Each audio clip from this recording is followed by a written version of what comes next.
Shalom, selamat pagi Bapak Ibu Saudara yang dikasihi Tuhan. Selamat datang di rumah Tuhan. Kita akan mempersiapkan hati kita untuk mengikuti ibadah kita pada pagi hari ini. Saya undang kita bangkit berdiri bersama-sama. Kita akan menyerahkan ibadah kita dalam tangan Tuhan, supaya Tuhan berkarya dalam ibadah kita pada pagi hari ini. Mari kita tundukkan kepala, kita berdoa. Pertolongan kita pada ibadah minggu yang kudus ini datang daripada Allah, pencipta langit dan bumi dan segala isinya. Ia setia memelihara ciptaannya dan tidak pernah meninggalkan perbuatan tangannya dari selama-lamanya sampai selama-lamanya. Ya Allah Bapa kami bersyukur buat kesempatan yang Kau anugerahkan kepada kami pagi hari ini untuk datang menghampirimu di dalam ibadah yang kudus pada pagi hari ini Tuhan. Ya Bapa, kami serahkan ibadah ini ke dalam tangan-Mu Tuhan, supaya Engkau berkarya di dalam ibadah ini Tuhan Yesus. Dari semua acara yang akan kami lakukan Tuhan Yesus, dari permulaan sampai pada akhirnya, dari puji-pujian, dari firman Tuhan, dari persembahan yang akan kami berikan kepada Engkau Tuhan Yesus, Engkau layakkan kami untuk datang menghampiri akan Engkau Tuhan Yesus, sehingga ibadah ini sungguh mendatangkan kemuliaan bagi nama-Mu Tuhan Yesus, dan memuaskan kehidupan kami sebagai orang-orang yang mencintai akan Engkau, orang-orang yang mengasihi akan Engkau, orang-orang yang hanya dipuaskan melalui kehadiran-Mu Tuhan Yesus. Kami serahkan semua pelayan Tuhan yang mengambil bagian pada pagi hari ini Tuhan Yesus. Berkati kami, berikan kepada kami kemampuan, urapan daripada-Mu Tuhan Yesus, sehingga kami boleh melayani akan Engkau dengan karunia-karunia yang telah Engkau anugerahkan kepada kami, sehingga semuanya boleh kami kembalikan hanya untuk kemuliaan nama-Mu saja. Terima kasih Bapa, di dalam nama Tuhan Yesus kami berdoa kepada Bapa Surgawi. Haleluya. Amin. Amin. Sekali lagi shalom. Shalom. Puji Tuhan, kita boleh bersyukur untuk hari yang telah dijadikan Tuhan hari ini. Kita dapat kembali berkumpul, kita dapat kembali bertemu dengan saudara-saudara sekalian untuk memuji dan meninggikan nama Tuhan. Yuk kita lihat kanan kiri depan belakang, kita katakan happy Sunday, puji Tuhan. Siapa yang siap memuji Tuhan? Kita angkat tangan kita, amin. Kami adalah umat-Mu yang telah Kau tebus Tuhan, oleh darah kudus-Mu Tuhan, amin. Kita mau naikkan pujian kita untuk Tuhan.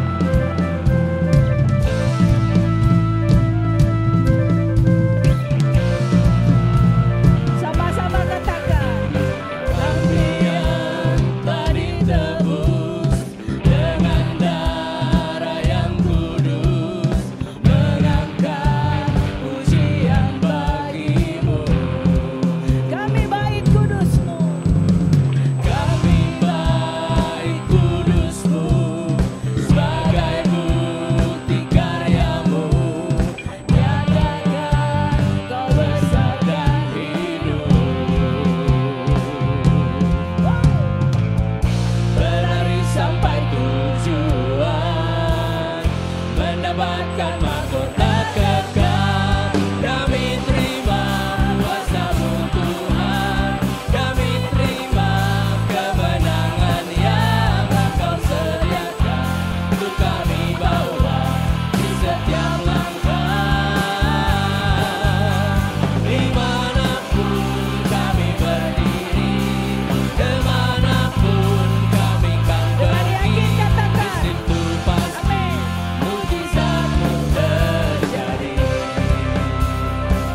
sampai tujuan, mendapatkan mahkota kekal. Kami terima kuasa-Mu Tuhan, kami terima kemenangan yang Engkau sediakan untuk kami bawa di setiap langkah. Dimanapun kami berdiri, kemanapun kami kan pergi, di situ pasti mujizat-Mu terjadi. Di situ pasti mujizat-Mu terjadi. Di situ pasti mujizat-Mu terjadi.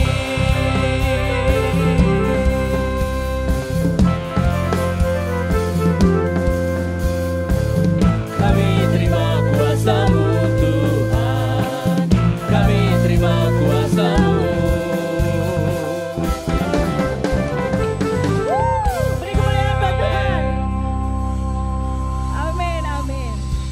Tiada janji yang seperti Tuhan janjikan untuk kita, amin. Dia selalu menyertai kita karena Dia Allah Immanuel. Kita mau bersorak buat Tuhan, amin.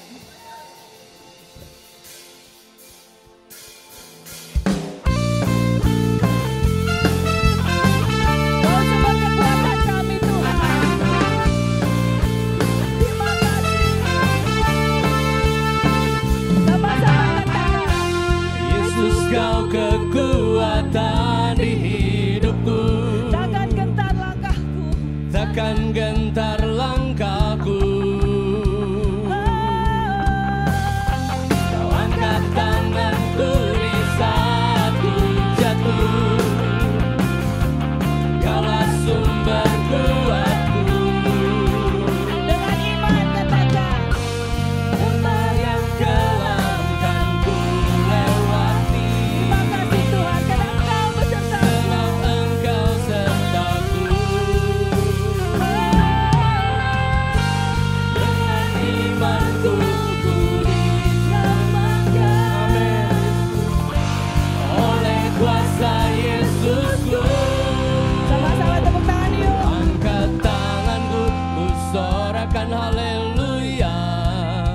Namamu berkuasa, surga bumi nyatakan. Ku angkat tanganku, nyatakan Kau hebat, Allah yang perkasa, berkuasa selamanya.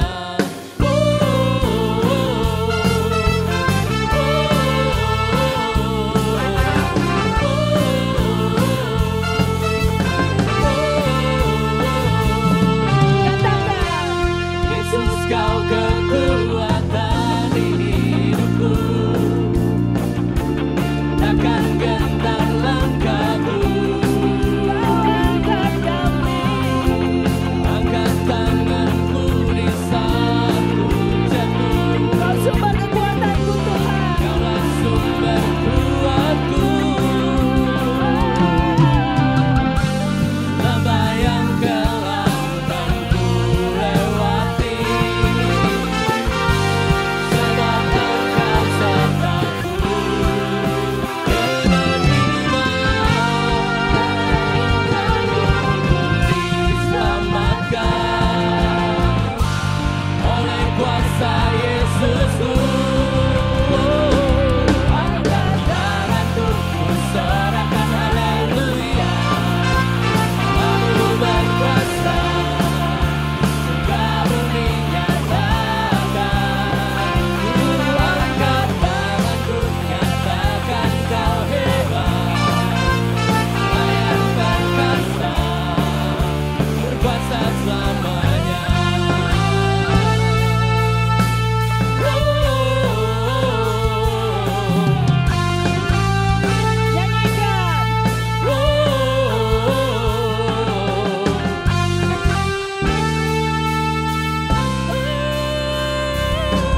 Angkat tanganku, ku sorakan haleluya. Namamu berkuasa, surga bumi nyatakan. Ku angkat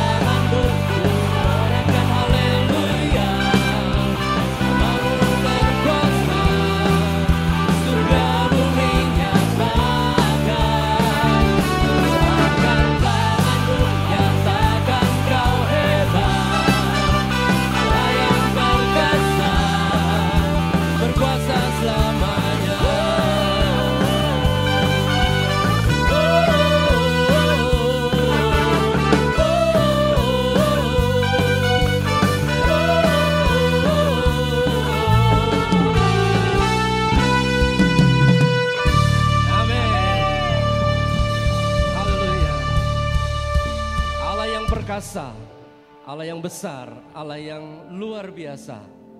Dan Dia mengasihi kita sekalian. Amin. Dia berikan putranya yang tunggal datang ke dalam dunia ini. Hidup di tengah-tengah dunia ini. Mati di atas kayu salib dan bangkit pada hari yang ketiga. Semua adalah karena kasih-Nya bagi kita sekalian. Amin. Hanya Dia, Yesus, yang patut menerima segala puji, hormat, sembah, kemuliaan dan segalanya hanya bagi Dia. Amin. Yesus, Engkau yang layak Tuhan disembah dan ditinggikan.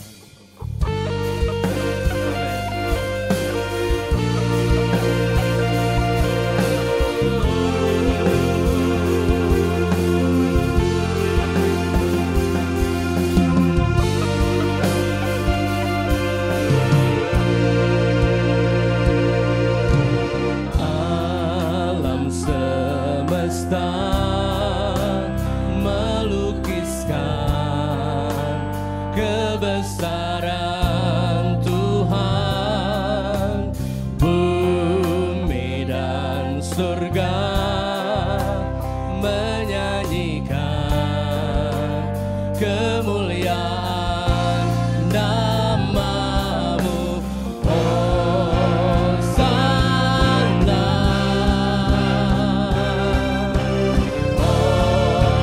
Hosana, Dia yang layak, layak dipuji, disembah. Kaulah yang bertata dulu, sekarang dan selamanya. Raja atas segala raja, nama-Mu besar termulia.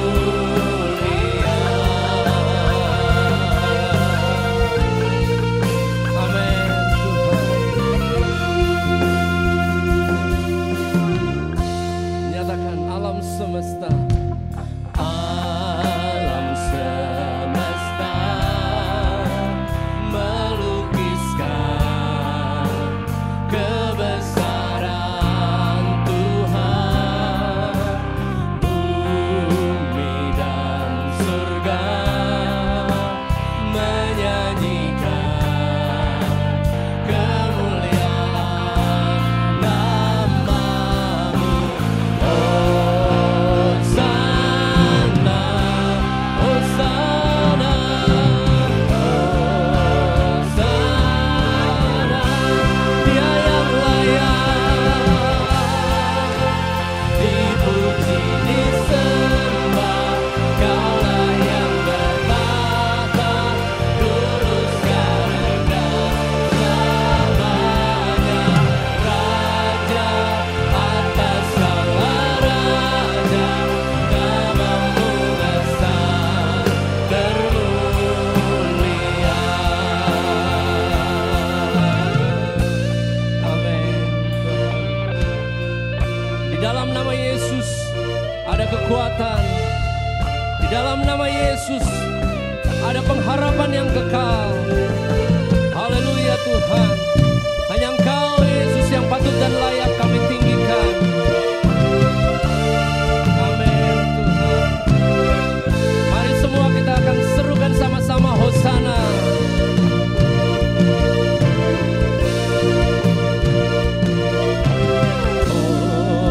Hosana,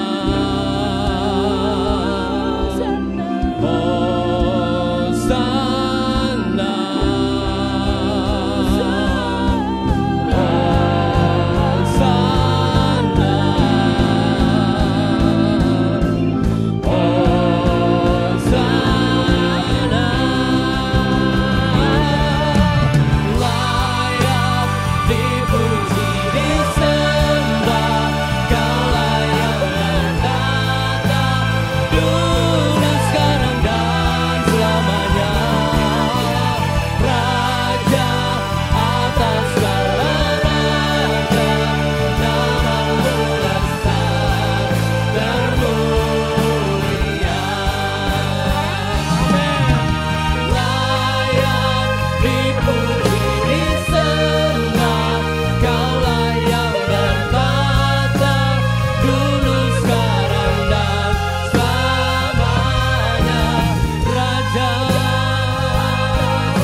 Raja di atas segala raja.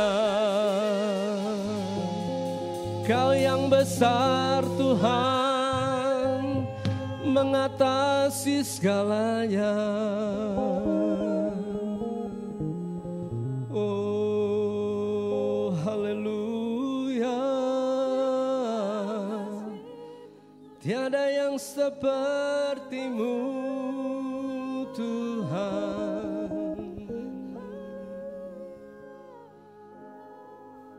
Haleluya Yesus. Kau Allah yang besar. Engkau agung Tuhan. Terima kasih Bapa, terima kasih. Buat kasih-Mu yang tiada terhingga Tuhan. Engkau yang luar biasa, Engkau yang menciptakan langit dan bumi. Terima kasih Bapa karena perhatian-Mu besar bagi kami Tuhan. Kasih-Mu tidak pernah lalu dari kehidupan kami Tuhan. Penyertaan-Mu, perlindungan-Mu. Terima kasih Bapa, terima kasih. Terima kasih Roh Kudus, Engkau selalu hadir dalam kehidupan kami, dalam setiap keadaan apapun. Terima kasih Bapa, terima kasih. Engkau yang layak menerima segala puji, hormat dan kemuliaan. Semuanya bagi Engkau Tuhan. Dari dahulu, sekarang, dan sampai selama-lamanya Engkau tetap Allah yang luar biasa bagi kami. Terima kasih Bapa, di dalam nama Tuhan Yesus kami berdoa dan mengucap syukur. Haleluya. Amin. Silakan duduk.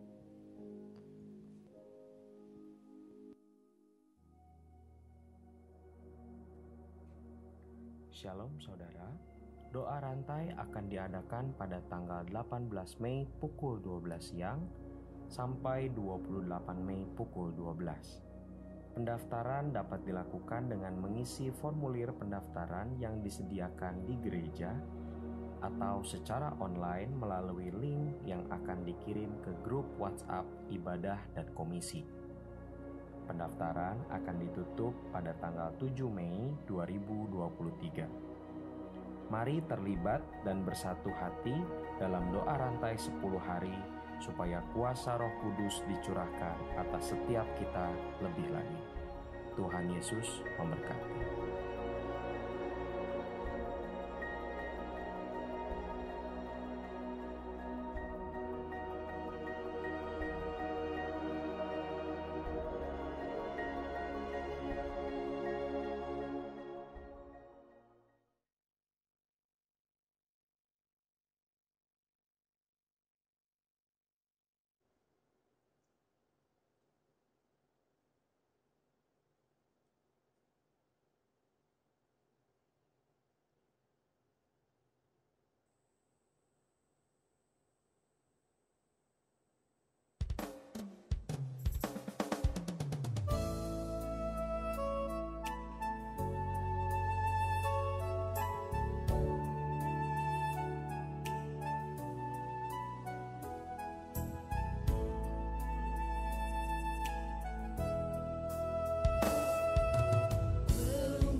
berbuat baik itu kepada semua orang.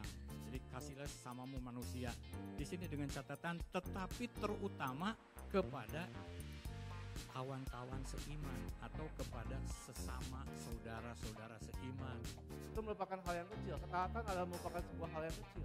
Tapi saya suka dengan hal-hal yang kecil. Karena apa? Manusia nggak pernah jatuh dengan batu yang besar. Manusia tersandung dengan sebuah batu yang kecil. Apabila kita menjadikan ketidaktaatan sebagai lifestyle kita, sebagai gaya hidup kita, tidak aneh apabila suatu saat nanti ada sesuatu hal besar yang menimpa kita. Shalom, selamat pagi Bapak Ibu Saudara yang dikasihi Tuhan. Kita sudah menyembah Tuhan dan tiba waktunya kita akan mendengarkan firman Tuhan. Karena itu saya ingin kita tundukkan kepala, kita berdoa terlebih dahulu. Ya Tuhan Allah Bapa kami bersyukur buat kasih dan setia-Mu kepada kami Tuhan. Terima kasih buat kesempatan yang sudah Engkau berikan kepada kami untuk menghampiri akan Engkau di dalam ibadah kami yang kudus pada pagi hari ini Tuhan Yesus. Terima kasih juga buat semua pelayan Tuhan yang sudah Engkau berkati dengan talenta, dengan karunia-Mu Tuhan, yang sudah membantu kami untuk bisa menyembah akan Engkau, menikmati kehadiran-Mu pada pagi hari ini Tuhan Yesus. Dan tiba waktunya kami ingin mendengarkan firman-Mu Tuhan, Engkau berkati kami, Engkau berikan kepada kami Roh-Mu yang kudus, untuk bisa mendengarkan, menangkap firman-Mu Tuhan Yesus, dan kemudian menyimpannya dalam hati kami, sehingga firman-Mu itu bisa bertumbuh dalam hati kami Tuhan. Hamba juga berdoa menyerahkan semua yang telah hamba persiapkan Tuhan Yesus dalam tangan-Mu Tuhan. Hamba percaya bahwa semuanya tidak ada artinya jika Engkau tidak memberkati, jika Engkau tidak menyertai Tuhan Yesus. Karena itu Tuhan, kami berdoa supaya Roh Allah yang kudus itu memimpin, menguasai hamba, sehingga hamba bisa menyampaikan firman-Mu dengan benar, dengan jelas, sehingga umat-Mu bisa langsung mendengarkan suara-Mu Tuhan Yesus. Di dalam nama Tuhan Yesus, kami berdoa kepada Bapa Surgawi. Haleluya. Amin. Amin. Bapak Ibu Saudara yang dikasihi Tuhan. Nah ini baru kelihatan ya, tadi agak gelap. Dalam minggu ini, bulan ini ya khususnya, bulan ini kita akan belajar bersama-sama tentang doa Bapa kami. 3 minggu, khusus tentunya 3 minggu, nanti minggu terakhir itu khusus Pentakosta. Nah Bapak Ibu Saudara yang dikasihi Tuhan, ayat yang akan menjadi dasar dari firman Tuhan pada pagi hari ini terambil dari Matius 6 ayat 9 sampai 10. Matius 6 ayat 9 sampai 10. Mungkin kita bisa membuka Alkitab kita bersama-sama. Matius 6 ayat 9 sampai 10. Ya, di layar Bapak Ibu bisa melihat ayat itu. Kita akan membaca bagian firman Tuhan ini secara bersama-sama. Ya, 1, 2, 3. Karena itu berdoalah demikian. Bapa kami yang di sorga, dikuduskanlah namamu, datanglah kerajaanmu, jadilah kehendak-Mu di bumi seperti di sorga. Bapak Ibu Saudara yang dikasihi Tuhan, berbicara tentang doa Bapa kami, memang biasanya dalam tradisi Pentakosta kita tidak melafalkannya khususnya dalam ibadah. Gitu. Tapi saudara, doa Bapa kami merupakan sebuah forma doa yang sangat tua sekali. Dan sejak abad pertama, artinya sejak Tuhan Yesus mengajarkan itu kepada murid-muridnya, maka murid-muridnya kemudian mengajarkan itu kepada murid-murid mereka. Salah satu bukti daripada bahwa Tuhan Yesus, murid dari Tuhan Yesus mengajarkan itu kepada murid-muridnya adalah sampai sekarang misalnya ada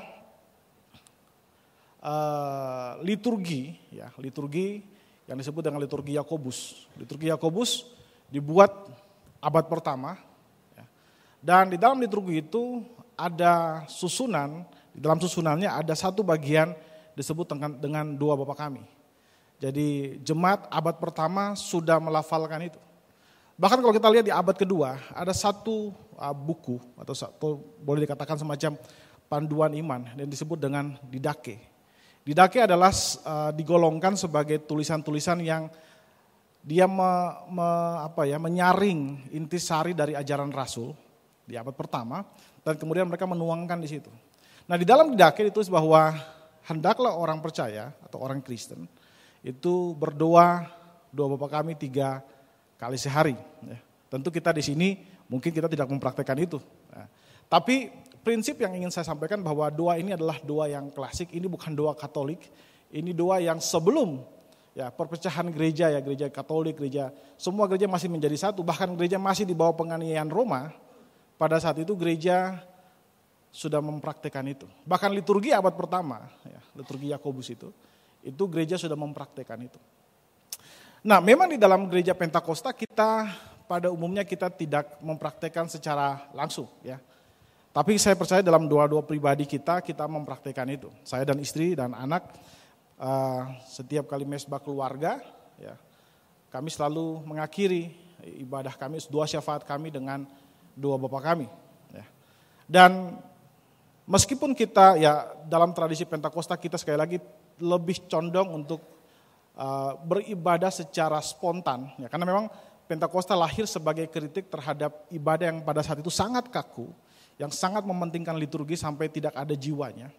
Jadi orang hanya membaca liturgi dan bernyanyi berdasarkan liturgi sebagainya dan tidak ada soul-nya, tidak ada jiwanya. Dan kemudian gereja Pentakosta bangkit sebagai sebuah kalau bilang kritik lah begitu, untuk bilang bahwa ibadah harus spontan, ya. Dan karena itu kalau kita lihat ibadah-ibadah Pentakosta lebih bersifat spontan, ya. Tapi bukan berarti kita tidak percaya liturgi, ya. Kita juga memiliki liturgi. Misalnya di awal tuh ada votum, kemudian ada pujian, lalu firman Tuhan, nanti ada persembahan, dan kemudian nanti juga ada doa penutup. Nah, itu bagian dari liturgi yang memang sudah diajarkan dari sejak gereja mula-mula. Jadi artinya bahwa doa Bapa kami merupakan sebuah doa yang sangat istimewa, ya, karena dipraktekkan oleh orang-orang Kristen. Nah, saudara, sebagai orang Kristen banyak sekali tradisi, ya, kita punya banyak sekali tradisi. Kenapa? Karena kekristenan itu lahir di daerah Palestina, ya. Dikatakan situ Galilea adalah wilayah bangsa-bangsa, ada begitu banyak bangsa di situ. Dan pada saat kekristenan lahir ada begitu banyak budaya, ya. Masing-masing budaya memiliki corak ibadahnya sendiri-sendiri. Bukan berarti bahwa kekristenan terpecah, tapi masing-masing gereja itu memiliki budayanya sendiri. Kenapa? Karena gereja lahir dalam sebuah lingkungan budaya pada saat itu. Nah, semua gereja kita punya berbagai macam tradisi. Tapi ada 2 hal yang biasanya menyatukan kita semua. Nah, kalau boleh sebutkan 3 hal, ya. 3 hal itu: satu, percaya dengan Alkitab sebagai firman Tuhan. Lalu kedua, kita percaya dengan pengakuan iman rasuli. Pengakuan iman Konstantinopel. Semua gereja, ya, semua gereja seluruh dunia, gereja Ortodoks, gereja Katolik, gereja Ortodoks Timur, gereja, kalau sudah pergi ke Mesir ada gereja Koptik, ya, Oriental, ya, Ortodok Oriental, di Syria, di Armenia, semua percaya dengan pengakuan iman rasuli. Ada satu lagi yang mengikat kita, yaitu doa Bapa kami. Semua orang Kristen di seluruh dunia pasti pernah mendoakan doa Bapa kami. Dan ketika kita mendoakan doa Bapa kami, ada kata kami di situ, itu mengikat kita sebagai sebuah tubuh Kristus dari seluruh dunia, dari lintasan generasi. Karena itu doa ini sangat-sangat luar biasa. Nah, hari ini kita akan mencoba melihat bagian pertama dari doa Bapa kami. Kita membaginya dalam 3 minggu. Minggu ini kita akan membahas ayat 9 sampai 10. Kemudian minggu berikutnya saya kira ayat 11 ya, 11, 12, lalu kemudian ada ayat 13. Ya, minggu berikutnya lagi. Nah, baik Bapak Ibu Saudara yang dikasihi Tuhan, di minggu yang pertama ini kita akan mencoba melihat prinsip-prinsip dari doa yang sejati yang diajarkan oleh Kristus. Saudara, di dalam bagian ayat ini kita lihat bersama bahwa doa Bapa kami diajarkan oleh Tuhan Yesus setelah dia mengkritik tradisi atau cara orang Farisi berdoa. Ya, mereka berdoa di pinggir-pinggir jalan dan kemudian tujuannya untuk menarik perhatian dari orang-orang yang lewat di situ untuk menilai kerohanian mereka. Dan Yesus berkata bahwa ketika kamu beribadah jangan seperti itu. Ya. Lalu kemudian Tuhan Yesus juga mengkritik tradisi praktek doa dari agama-agama yang tidak percaya. Mereka mengulang-ulang doa mereka dan kemudian mereka ingin menarik perhatian dari dewa-dewa mereka supaya dewa-dewa mereka bisa mengabulkan permintaan mereka. Dan karena itu Tuhan mengkritik cara seperti itu. Lalu kemudian di akhir dari kritiknya, baik kepada orang Yahudi maupun kepada orang yang tidak percaya, orang pagan begitu, orang yang kafir, orang yang non Yahudi pada saat itu, Kristus kemudian mengajarkan doa. Ya. Dan di dalam doa ini kita akan melihat ada prinsip-prinsip yang sangat penting yang kita bisa pelajari sebagai seorang Kristen tentang bagaimana seharusnya kita berdoa. Prinsip yang pertama adalah pengenalan yang benar. Ya, ini ke bawah, pengenalan yang benar. Matius 6 ayat 9. Bisa slide berikutnya. Ya, dikatakan di situ, karena itu berdoalah demikian. Bapa kami yang di sorga, dikuduskanlah namamu. Saudara dikasihi Tuhan, ya, ketika Tuhan Yesus mengajarkan tentang doa Bapa kami, dia menyebut Allah dengan istilah Bapa. Nah, saudara, kalau saudara membaca dalam perjanjian lama, saudara akan menemukan bahwa betul orang Yahudi juga menyebutkan Allah dengan istilah Bapa. Tapi sangat jarang sekali mereka berdoa dengan menggunakan istilah Bapa. Dan Bapa, ketika orang Yahudi berdoa dengan menggunakan istilah Bapa, itu sangat aneh bagi mereka. Meskipun dalam perjanjian lama kita menemukan ada beberapa bagian, Alkitab menunjukkan bahwa orang Israel adalah anak. Ya. Bisa dalam Ulangan disebutkan bahwa Israel adalah anak daripada Allah itu sendiri. Ya. Ada istilah itu di situ. Tapi mereka jarang berdoa dengan menyebutkan Allah sebagai Bapa.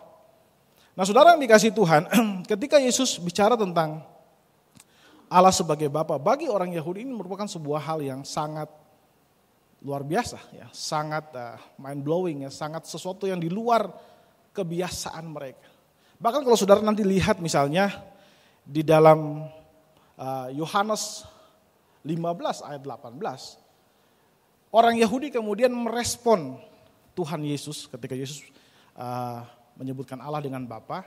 Dikatakan di sana, sebab itu orang-orang Yahudi lebih berusaha lagi untuk membunuhnya, bukan saja karena ia meniadakan hari Sabat, tetapi juga karena ia mengatakan bahwa Allah adalah Bapanya. Jadi mengucapkan Allah sebagai Bapa itu sangat tabu di antara orang Yahudi. Dan itu pun alasannya mengapa Yesus ingin dibunuh oleh orang Yahudi. Kenapa? Karena dia mengatakan Allah sebagai Bapa. Tapi Kristus mengatakan bahwa kalau kamu berdoa, berdoalah Bapa kami.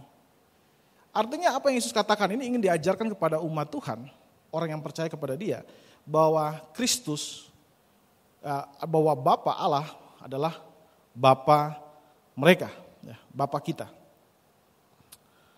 Nah, saudara yang dikasihi Tuhan, berbicara tentang Allah sebagai Bapa. Nah, tentu kita harus menjaga ini dengan sangat hati-hati. Karena kebapaan Allah kepada Kristus dan Bapa Allah kepada kita itu sangat berbeda. Ya, sangat berbeda.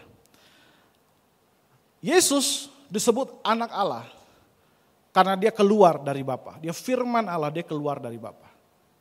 Kita disebut anak Allah bukan karena kita keluar dari Bapa, tapi karena kita diubah diciptakan menurut gambar Allah, lalu kemudian kita disucikan di dalam Kristus, lalu kita kemudian diubah sama seperti Kristus di dalam Roh Kudus. Karena itu sangat berbeda. Meskipun Yesus mengatakan Yesus adalah anak dari Bapa di sorga, kita juga adalah anak daripada Allah, tapi tentu sangat berbeda. Kita bukan Allah. Kristus keluar daripada Allah. Dia adalah Allah. Kita diciptakan oleh Allah. Kristus keluar daripada Allah. Kristus tidak pernah diciptakan. Jadi status anak di sini ini sangat berbeda. Permisi sebentar. Lalu kemudian saudara, status anak di sini tentu Yesus sedang berbicara tentang situasi yang nanti, ya. Kalau saudara baca di dalam misalnya Yohanes pasal 1 ayat 12, Yesus berkata bahwa semua orang yang percaya kepadanya diberinya kuasa untuk menjadi anak anak Allah. Awalnya kita bukan anak-anak Allah. Yohanes berkata kita adalah keturunan ular beludak. Kita adalah orang berdosa. Tapi kemudian Yesus, kita percaya kepada Kristus, lalu Roh Kudus masuk ke dalam hati kita, dia mengubah kita menjadi orang yang percaya kepada Kristus. Maka pada saat itu kita menjadi anak Allah. Jadi saudara, ketika kita membaca bagian firman Tuhan ini, kita harus ingat bahwa Yesus sedang tidak berbicara tentang situasi pada zaman itu. Yesus sedang berbicara kepada situasi setelah dia nanti menebus kita dari dosa. Karena itu misalnya, ada yang mengatakan bahwa dua bapa kami adalah dua perjanjian lama. Saya kira keliru. Karena perjanjian lama kita tidak bisa menyebut Allah sebagai bapa. Hanya dalam perjanjian baru ketika Roh Kudus masuk ke dalam hati kita, mengubahkan hidup kita melalui Kristus, maka kita bisa menyebut Allah sebagai bapa. Jadi saya boleh melihat bahwa doa ini adalah semacam doa antisipatif. Doa tentang apa yang akan terjadi nantinya, bukan apa yang terjadi sekarang. Dan ketika Yesus naik ke sorga, maka semua orang percaya kita menyebut Allah dengan Bapa. Jadi sekali lagi ini bukan bicara tentang, memang ada yang kemudian memberikan pemisahan, itu kan doa yang diajarkan sebelum Yesus mati di atas kayu salib. Setelah Yesus mati di atas kayu salib tidak ada lagi doa itu. Keliru. Doa ini hanya bisa diucapkan setelah Yesus mati di atas kayu salib. Karena kalau Yesus tidak mati di atas kayu salib, maka kita tidak bisa memanggil Allah dengan sebutan Bapa. Hanya karena Kristus mati di atas kayu salib, Yesus menebus dosa kita, Roh Kudus masuk ke dalam hati kita. Yohanes 1 ayat 12 berkata, maka kita boleh menyebut Allah sebagai Bapa. Kita bisa disebut sebagai anak-anak Allah. Dan kita dilahirkan kembali dari Roh Kudus. Jadi sekali lagi doa ini merupakan doa antisipatif bagi kita yang telah ditebus oleh Kristus. Nah saudara, prinsip lain yang bisa kita lihat dari bagian ini adalah pengenalan yang benar akan Allah. Prinsip doa yang sejati adalah kita harus mengenal Allah dengan benar. Saudara, beberapa waktu lalu saya melihat satu hasil penelitian. Hasil penelitian ini tentang doa dan pembacaan Alkitab. Doa dan pembacaan Alkitab. Dan sungguh menarik di situ dijelaskan bahwa khususnya di Asia, saya kira Indonesia pun termasuk, banyak orang menghabiskan waktu berjam-jam untuk doa. Bagus nggak? Bagus.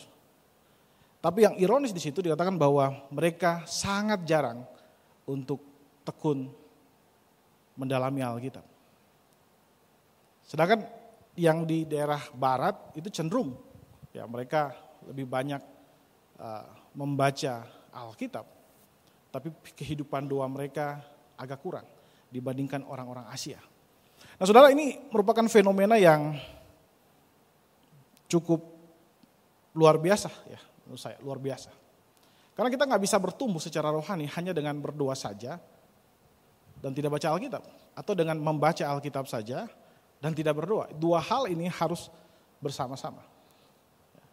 Dan cukup ironis juga bahwa banyak orang Kristen, kita menghabiskan, khususnya dalam tradisi Pentakosta, kita menghabiskan waktu banyak sekali untuk doa, tapi kita agak jarang untuk studi Alkitab.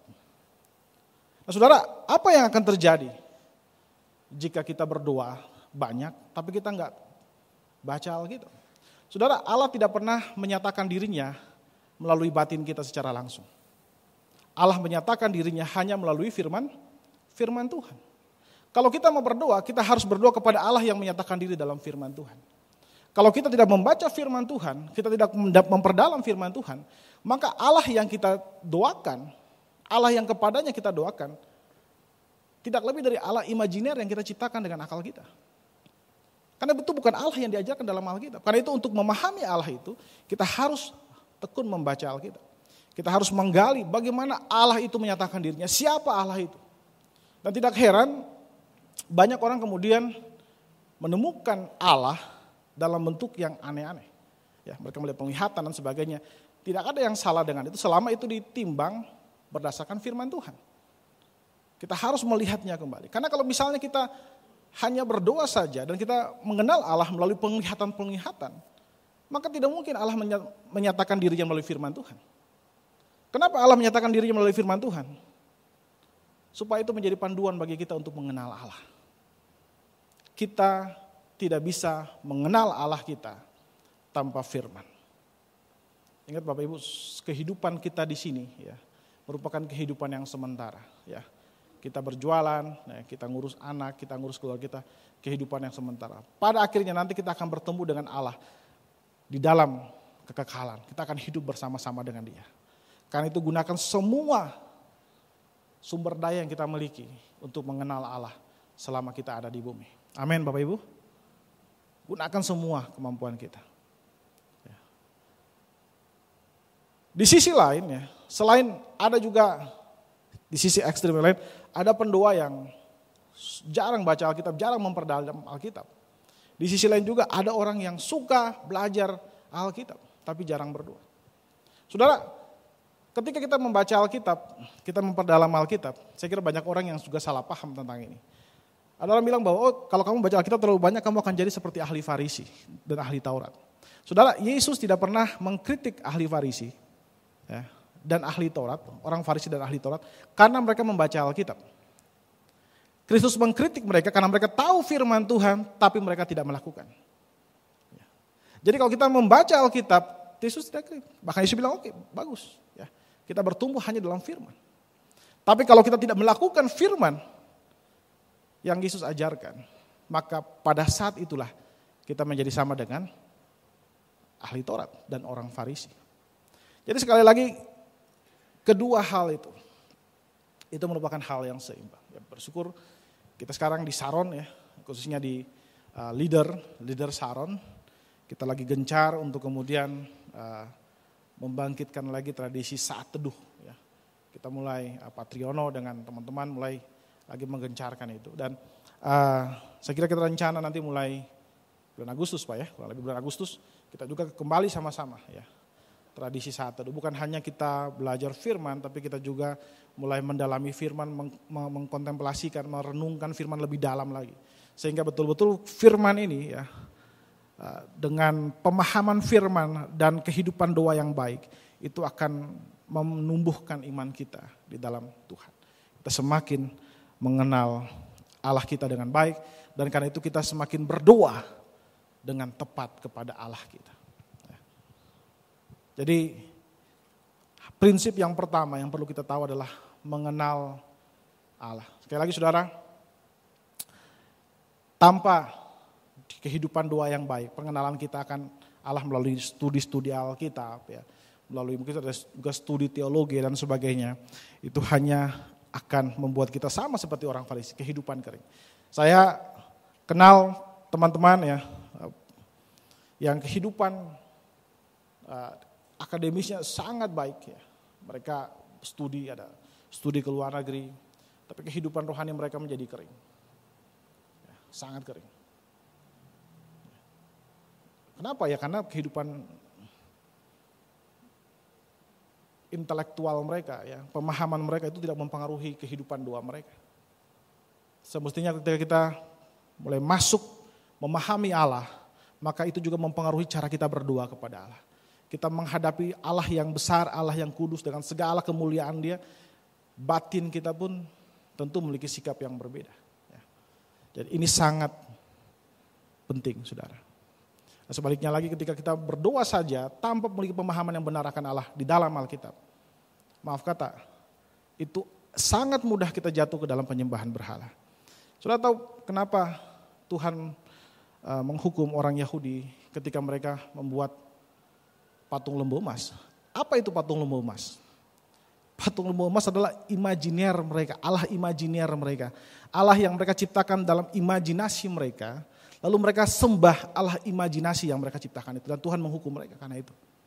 Itu menjadi sebuah aib dalam sejarah iman bangsa Israel. Saudara, sangat rentan. Sangat rentan kalau kita mulai rajin, kehidupan doa kita rajin, tapi kita tidak hidup dengan pemahaman yang benar akan firman Tuhan. Sangat penting dua hal itu. Yang kedua, Prinsip yang kedua yang bisa kita lihat di sini adalah penghormatan kepada Allah. Doa adalah penghormatan kepada Allah. Doa kita datang kepada Allah dengan menghormati Allah. Saudara yang dikasihi Tuhan, ketika Kristus mengajarkan bagian ini, ini sangat luar biasa, sangat dalam sekali. Dikatakan di situ, Bapa kami yang di sorga, dikuduskanlah namamu. Kata dikuduskanlah namamu, itu digandeng dengan Bapa. Ini sesuatu hal yang sangat unik, saudara. Kenapa? Karena ketika di dalam perjanjian lama, ketika Allah menampilkan dirinya sebagai Allah yang kudus, itu selalu dibarengi dengan tuntutan hidup kudus di hadapanku. Karena aku kudus, maka kamu harus kudus di hadapanku. Ketika Allah muncul dengan kekudusannya, maka dia menuntut orang lain harus, atau manusia harus tunduk di bawah kekudusannya. Dan ketika Allah menampilkan kekudusannya, seringkali itu disertai dengan hukuman. Kalau saudara browsing atau mungkin saudara cari di pencaharian itu di Alkitab kita, kekudusan, lalu saudara cari penyanyi lama, saudara akan lihat beberapa ayat dibilang, karena dia telah melanggar kekudusanku, maka hukumannya datang. Bahkan Musa pun melakukan hal yang sama, karena kamu telah melanggar kekudusanmu, maka kamu tidak akan masuk ke dalam tanah perjanjian. Ketika kekudusan Allah dimunculkan, maka Allah sedang menampilkan diri bukan sebagai Bapa, tetapi sebagai eksekutor bagi manusia yang berdosa. Jadi ketika dia bilang Bapa yang kudus, itu komposisi yang sangat-sangat kontradiktif sebenarnya dalam pandangan orang Yahudi. Bagaimana Bapa dia menampilkan diri sebagai Allah yang kudus. Karena itu misalnya dalam Mazmur 96 ayat 9 dikatakanlah seperti ini. Sujudlah menyembah kepada Tuhan dengan berhiaskan kekudusan. Lalu kalimat berikutnya, gemetarlah di hadapannya, hai segala bumi. Ketika Allah menampilkan dirinya dengan kekudusannya, maka konsekuensinya orang yang berhadapan dengan dia harus kudus. Kalau orang yang berhadapan dengan dia tidak kudus, maka dia tidak bisa dilihat sebagai Bapa. Dia harus dilihat sebagai seorang eksekutor yang akan siap menghukum manusia berdosa. Dan saudara, kita adalah pendosa. Kita adalah orang-orang berdosa yang kemudian diselamatkan oleh Allah. Karena itu, saudara bayangkan konsep Allah menebus kita dari dosa-dosa kita, itu konsep perjanjian baru setelah Yesus mati di atas kayu salib, kemudian kita menerima keselamatan. Tapi pada saat itu, pada saat murid-murid menerima firman itu, murid-murid belum tahu. Dia bilang apa nih? Dia bilang Allah Bapa tapi kok yang kudus. Bapa kan harusnya pengasih. Tapi dia bilang Bapa dikomposisikan dengan kudus. Sesuatu hal yang aneh. Karena kekudusan Allah ketika dimunculkan biasa disusul dengan katastrofik, bencana, penghukuman Allah. Kekudusan Allah dimunculkan, Allah harus tampil sebagai eksekutor dari pendosa. Masalahnya adalah kita adalah orang berdosa di hadapan Allah yang kudus. Tapi dia menyebutkan Bapa yang kudus. Saudara, ini suatu hal yang sangat luar biasa. Suatu hal yang sangat dalam. Kenapa itu? Doa Bapa kami disebut sebagai doa yang sempurna. Bukan hanya karena diajarkan oleh Kristus Allah yang sempurna, tapi dia memiliki kedalaman yang sangat dalam sekali. Sebagai orang Kristen dan kita harus melihat itu. Jadi kekudusan Allah itu sangat penting untuk dihormati. Nah ini saudara, ketika kita bicara tentang doa Kristen, seringkali kita bicara bahwa Allah adalah Bapa. Kita karena dia Bapa, kita harus datang kepada dia dan kita harus seperti Bapa dan sebagainya. Nah, betul saudara, kita harus datang, tapi jangan lupa kita harus menghampiri dia juga dengan kekudusan. Kita harus menghampiri dia juga dengan penghormatan. Karena itu ada kalimat yang diulang di situ, dikuduskanlah namamu, datanglah kerajaanmu, jadilah kehendakmu. Dia Allah yang kudus, dia Bapa kita, tapi kita harus menghampiri dia dengan kekudusan. Kita harus menghampiri dia dengan penghormatan. Seringkali saudara kalau kita melihat ketika kita tidak seimbang untuk memperlakukan atau melihat Allah dalam keseimbangan antara Bapa dan kekudusan, kita bisa terjebak ke dalam satu sisi. Orang Yahudi terjebak dalam satu sisi di mana mereka hanya melihat Allah sebagai Allah yang tinggi, Allah yang jauh di sana. Allah yang tidak memperhatikan kehidupan kita. Allah yang menuntut A dan B dan dia tidak peduli apa yang kita alami. Tapi Yesus menampilkan diri atau menyatakan dirinya sebagai Bapa bagi kita. Tapi jangan lupa dia bukan hanya Bapa bagi kita. Dia adalah Allah yang kudus. Dia adalah Raja. Dikatakan di sana kerajaan. Maka kita harus menjaga keseimbangan antara kedekatan kita dengan Allah dan penghormatan kita kepada Allah. Cukup tragis kalau kita melihat bahwa ada banyak orang Kristen yang kemudian karena dia pikir Allah itu Bapa dan dia kemudian tidak menghormati kekudusan. Oh enggak apa-apa lah kita buat dosa gini-gini, nanti kita balik Allah kan Bapa, dia pasti mengampuni kita. Saudara, ketika bicara tentang Bapa, dia bicara tentang kasih Allah. Tapi ketika bicara tentang dosa, dia adalah Allah yang kudus. Dia adalah eksekutor dari kekudusannya. Ketika kita berdosa, maka Tuhan mengasihi kita. Betul. Tapi Tuhan tidak akan mentoleransi dosa kita. Yang Tuhan lakukan, Tuhan mengirimkan Roh Kudus ke dalam hati kita supaya mengubah kita untuk menjadi kudus sehingga kita bisa hidup bersama dengan Dia. Kekudusan Allah, kekudusan Bapa kita, itu membuat kita juga harus menjadi kudus. Dan itu berulang-ulang dikatakan dalam Alkitab. Kuduslah kamu karena aku kudus. Bukan karena aku adalah Bapa, kamu berdosa, aku akan mentoleransi dosa kamu. Enggak apa-apa kamu berdosa, enggak. Yesus berkata bahwa, Alkitab berkata bahwa karena aku kudus, maka kamu harus hidup dengan kudus di hadapanku. Kekudusan Allah itu menuntut kita untuk hidup kudus. Karena Dia Bapa kita, Dia tidak akan membiarkan kita hidup dalam dosa. Dan karena itu Dia akan mengubah kita dengan Dia mengirimkan Roh Kudus ke dalam hidup kita. Dan Dia juga mengirim gereja untuk membantu kita bertumbuh di dalam kekudusan itu. Sehingga keseimbangan antara kekudusan Allah dan kedekatan kita sebagai Bapa, antara anak dengan Bapa, itu harus tetap dijaga. Ketika kita berdosa, tanpa sadar kita berdosa, kita datang kepada Dia, kita lihat Dia, kita hormati Dia sebagai Bapa kita. Kita tahu Dia pasti akan menerima kita, Dia mengasihi kita.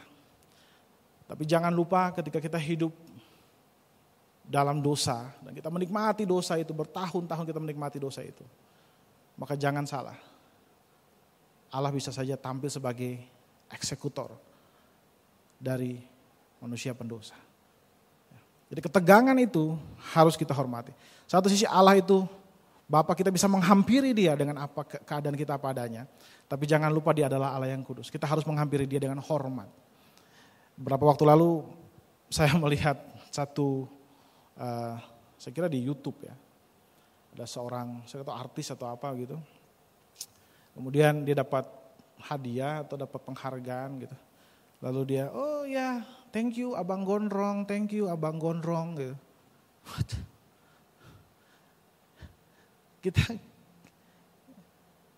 Kita nganggap Tuhan apa? Dia Bapa kita betul, tapi kita nggak bisa gitu dengan Dia. Itu konsep yang salah, ajaran yang keliru. Yesus dekat, Bapa dekat dengan kita, tapi kita nggak bisa memperlakukan Dia seperti gitu. Kita harus menghormati Dia. Dia dekat dengan kita, Dia mengasihi kita, kita harus menghormati Dia. Kita waktu datang kepada dalam doa, kita berdoa kepada Tuhan. Ya, dengan hati kita, Tuhan saya mengalami ini, saya butuh Engkau untuk mengobati, saya membutuhkan Engkau. Tapi enggak, kita harus respect dengan Dia. Kita harus menghormati Tuhan. Jadi kita harus melihat Allah. Mari kita menghampiri Allah. Dan menghampiri Allah dengan percaya bahwa Ia menerima kita sebagai anak. Tapi juga kita menghampiri Allah dengan penghormatan dan kepada kekudusannya. Jangan kita merendahkan kekudusan. Dia Allah yang mengampuni kita.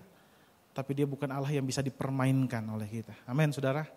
Mari kita menghormati Allah. Dan yang ketiga, prinsip dari doa Bapa kami ini adalah penyerahan diri. Dikatakan di dalam ayat 9 dan 10, karena itu berdoalah demikian. Bapa kami yang di surga, dikuduskanlah namamu. Datanglah kerajaanmu, jadilah kehendakmu di bumi seperti di surga. Ada beberapa permohonan di situ, dia bilang datanglah, dikuduskanlah namamu, datanglah kerajaanmu, jadilah kehendakmu. Nah, apa artinya dikuduskanlah? Apa artinya Tuhan ya? Kalau nama itu menunjuk kepada Tuhan itu sendiri ya. Nama Tuhan atau kekudusan Allah, apakah dia kurang kudus sehingga harus dikuduskan? Ya. Tentu saja tidak. Tanpa kita memberikan kekudusan kepada dia, tanpa kita menghormati kekudusannya, dia sudah kudus. Kita pun tidak menghormati kekudusannya, kekudusan tidak akan berkurang. Ya. Lalu apa yang dimaksud di sini? Nah, mungkin kita bisa membaca ini semacam petisi, saudara. Petisi. Jadi di satu sisi Allah tidak mungkin menguduskan lagi dirinya karena dia sudah kudus. Dia absolut kudus. Ya. Di sisi lain yang bisa menguduskan atau menghormati kekudusannya adalah kita, manusia. Tapi ingat, doa ini adalah semacam dua permohonan bukan kepada kita tapi kepada Allah. Arahnya kepada Allah.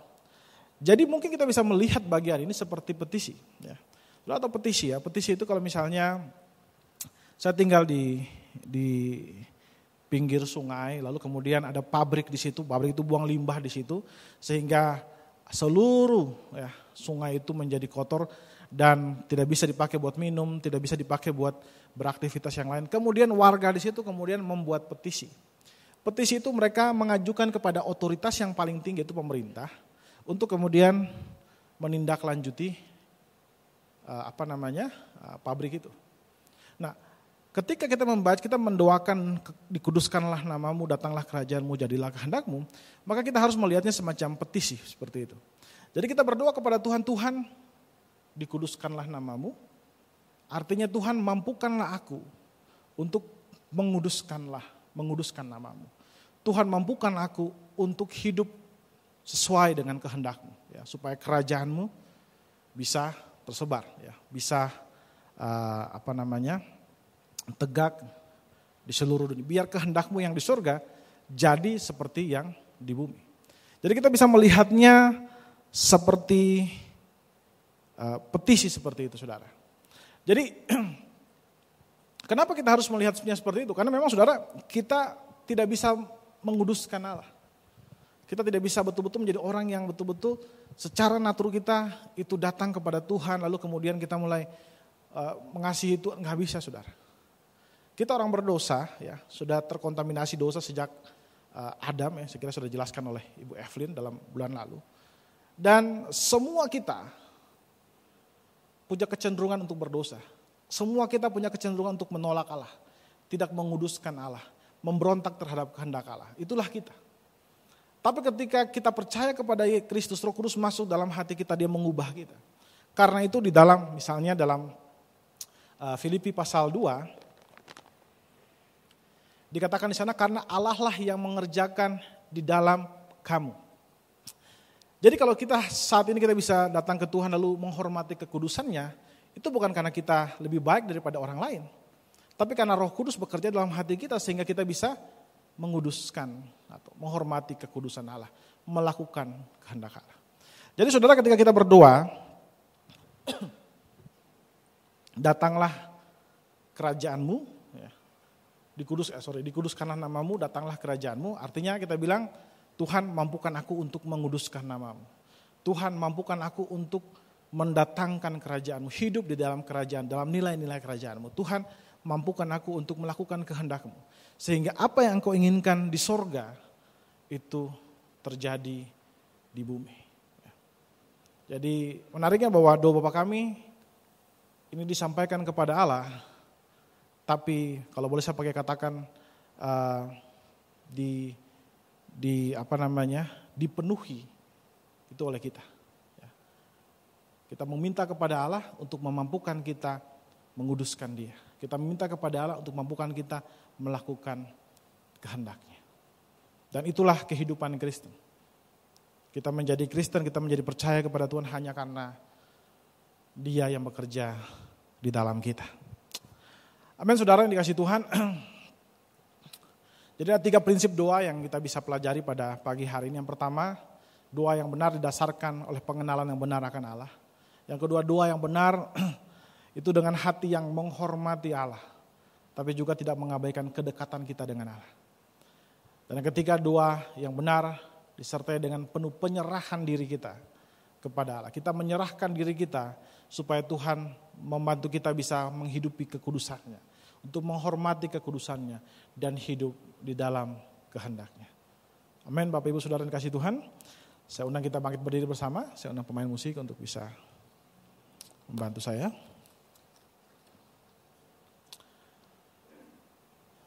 Saudara, Allah kita adalah Allah yang kudus. Ya. Ketika kita berdoa supaya kerajaannya datang, kita berdoa pada dasarnya supaya kita pun mampu melakukan kehendaknya di tengah-tengah dunia ini.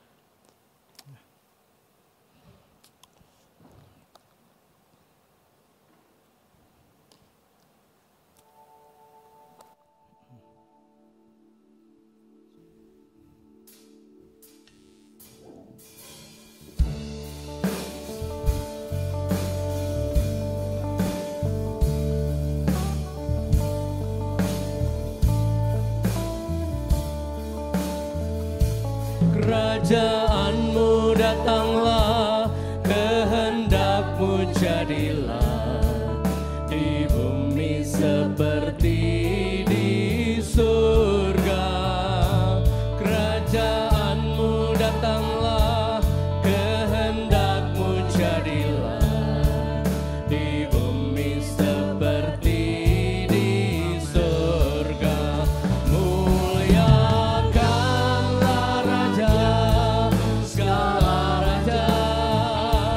Penguasa di udara diruntuhkan, biarlah nama Tuhan ditegakkan sekarang. Kemuliaan kuasa-Nya atas kita. Kerajaanmu datanglah, kehendakmu jadilah, di bumi seperti di surga. Kerajaanmu datanglah, kehendakmu jadilah, di bumi seperti di surga. Muliakanlah Raja, segala raja, penguasa di udara diruntuhkan. Biarlah nama Tuhan ditegakkan sekarang. Kemuliaan kuasa-Nya atas kita. Kerajaanmu datanglah, kehendakmu jadilah, di bumi seperti di surga. Di bumi seperti di surga. Di bumi seperti di surga.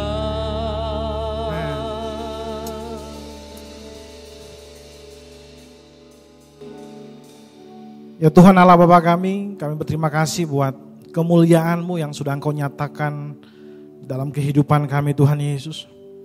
Melalui firman Tuhan pada pagi hari ini kami sudah melihat bagaimana kekayaan hikmat yang Engkau berikan melalui doa Bapa kami ini Tuhan Yesus. Ajar kami untuk menghormati akan Engkau. Ajar kami untuk membuka diri kami menerima kasih-Mu Tuhan dan hidup di dalam kasih-Mu Tuhan. Ajar kami untuk melakukan kehendak-Mu di tengah-tengah dunia ini Tuhan Yesus. Sehingga sungguh kehidupan kami itu layak. Sehingga kami mampu untuk menyebutkan Engkau sebagai Bapa kami. Karena Engkau hidup di dalam kami. Engkau telah melahirbarukan kami. Dan Engkau selalu membimbing kehidupan kami kemanapun kami ada Tuhan Yesus. Sehingga kehidupan kami berkenan kepada Engkau Tuhan. Terima kasih Bapa. Terima kasih Tuhan. Kami serahkan firman ini ke dalam tangan-Mu Tuhan. Biar kehidupan kami, kehidupan doa kami semakin hari semakin bertumbuh di dalam Engkau. semakin hari semakin bertumbuh di dalam pengenalan yang benar akan Engkau. Dan semakin hari semakin hidup bersama-sama dengan Engkau di dalam kehidupan kami, karena kami menghidupi firman-Mu Tuhan, dan karena Roh-Mu tinggal di dalam hati kami. Di dalam nama Tuhan Yesus, kami menyerahkan kehidupan kami ke dalam tangan-Mu Tuhan. Haleluya. Amin. Amin. Silakan duduk. Saudara-saudara, seperti telah diumumkan bahwa mulai tanggal 18 kita akan bersama-sama masuk dalam doa rantai. Kita berdoa bersama-sama di rumah masing-masing, merupakan satu rantai dari jam 12 siang sampai jam 12 siang 10 hari setelah itu. Mungkin ada beberapa saudara yang belum ngisi nama saudara, oleh sebab sudah pikir, kalau saya ngisi di sini mungkin sudah ada yang ngisi, bagaimana? Nah, oleh sebab itu saudara dibagikan ke atas sini, itu saudara bisa ambil di depan, karena di sini ditulis jam-jam yang sudah diisi dan yang belum diisi, yang masih kosong. Jam-jam yang masih kosong itu saudara bisa mengisi dalamnya. Mungkin ada saudara berkata, saya sudah ngisi kok. Tapi waktu sudah lihat ini, kok ada jam yang masih kosong dan saya ada waktu untuk itu. Silakan saudara. Apabila saudara mau mengisi atau saudara yang belum mengisi dan saudara mau mengisi, harap saudara lapor ke ketua ini ya, ketua KU2, koordinator ketua 2, supaya namanya ada di sini, sehingga minggu depan waktu kertas ini akan dibagi sudah komplit semuanya. Jadi saudara bisa ambil daftar ini di depan pada waktu pulang. Baik, terima kasih untuk perhatian saudara. Mari kita akan berdiri bersama-sama, kita akan tutup ibadah ini dengan doa. Mari kita berdoa. Bapa kami dalam surga, terima kasih Tuhan untuk berkat Tuhan bagi kami semua. Kami ucap syukur, kami boleh diterangkan begitu jelas tentang doa Bapa kami. Kami bukan hanya menghafal, kami mengerti apa maksud Tuhan melalui doa Bapa kami ini. Kami mengerti dan kami melakukan dalam kehidupan kami semua. Kami mau menghidupi firman Tuhan ini dalam hidup kami, dan kami boleh melihat kuasa Allah nyata dalam kehidupan kami semua. Terima kasih Bapa. Kami kalau sebentar akan pulang, Kau akan memberkati kami semua dimanapun kami berada, keluarga kami masing-masing. Kami juga akan memberikan persembahan dan mengembalikan perpuluhan yang Tuhan punya. Ajar pada kami untuk memberikan yang terbaik, karena Tuhan sudah memberikan terbaik bagi kami, yaitu keselamatan dan hidup yang kekal. Terima kasih Bapa. Dalam pekerjaan kami, usaha kami percaya Engkau tidak pernah meninggalkan kami semua. Tuhan menyertai dan Tuhan memberkati kami semua. Anak-anak kami, cucu kami, atau siapapun, saudara kami, famili kami yang masih kuliah, masih studi, Engkau berkati dengan hikmat dari surga. Terima kasih Bapa untuk berkat Tuhan. Kami percaya Tuhan Kau sudah mendengar doa kami, ucapan syukur kami ini. Kami naikkan dalam nama Tuhan Yesus Kristus yang menjadi juru selamat kami yang hidup. Saudara yang dikasih oleh Tuhan, angkatlah tangan saudara untuk menerima berkat Allah. Arahkan hati saudara kepada Tuhan dan hadirat-Nya. Maka berkat Allah memenuhi hidup saudara. Amen. Berkat Allah memenuhi keluarga saudara. Amen. Berkat Allah memenuhi kesehatan saudara. Amen. Berkat Allah memenuhi pekerjaan saudara. Amen. Dan jadilah berkat dimanapun saudara berada. Amen. Dan saudara terimalah berkat dari Allah Bapa, kasih karunia dan damai sejahtera dari Tuhan Yesus Kristus, dan persekutuan Allah Roh Kudus menyertai saudara sekalian mulai hari ini sehingga Maranatha, Tuhan Yesus datang kembali. Amin. Bapa, terima kasih.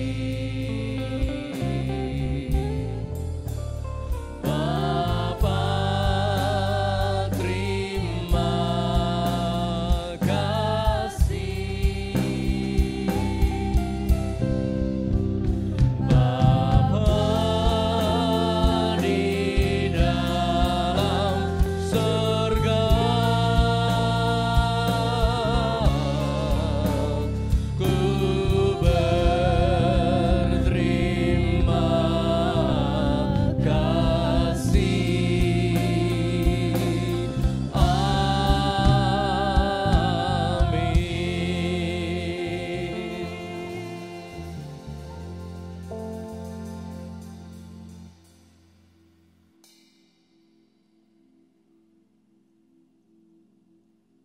Selamat siang, Tuhan Yesus memberkati.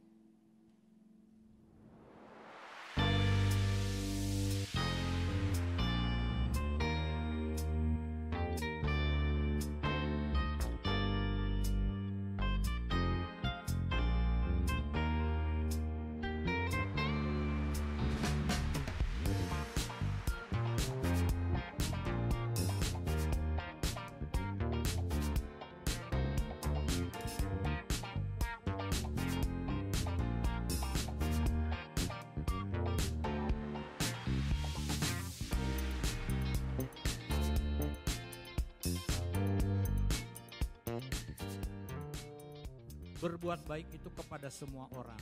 Jadi kasihlah sesamamu manusia. Di sini dengan catatan tetapi terutama kepada kawan-kawan seiman atau kepada sesama saudara-saudara seiman. Itu merupakan hal yang kecil. Ketaatan adalah merupakan sebuah hal yang kecil. Tapi saya suka dengan hal-hal yang kecil. Karena apa? Manusia nggak pernah jatuh dengan batu yang besar. Manusia tersandung dengan sebuah batu yang kecil. Apabila kita menjadikan ketidaktaatan sebagai lifestyle kita, sebagai gaya hidup kita, tidak aneh apabila suatu saat nanti ada sesuatu hal besar yang menimpa kita.